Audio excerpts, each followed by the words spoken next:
Сомневање за сериозни финансиски малверзации, непочитување на законите или борба за превласт ја зовре атмосферата во Делчевското здружение на пензионерите.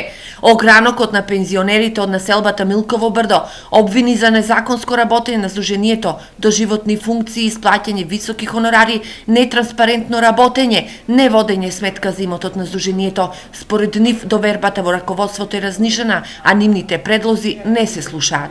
Нити позитивните прописи, нити статуто, нити уставот во нашето здружение не се применуваат. Забележуваме, например, јас ако пазар автобус 20.000, онаа пазари 30.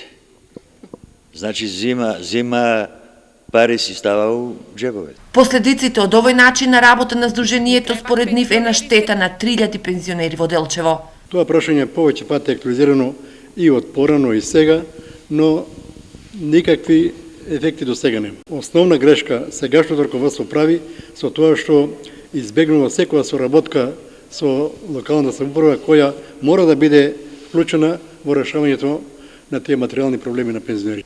Од раководството на здружението демантира дека има незаконитости во нивната работа и ги отфрлаат обвинувањата. А ја мисля дека тие се се малверзација, не финансиски, него малверзации на пензионери кои се заинтересирани да влегнат во управата на пензионерското здружение.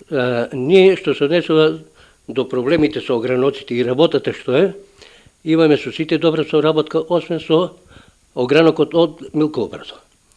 Стално они преговараат, што е причината и нербене не ми е јасно. Зовриената состојба според најавите на раководството нема да биде решена со вонредно собрание на пензионерите како што бараат пензионерите од Милково брдо, туку со редовни избори кои ќе се случат на пролет.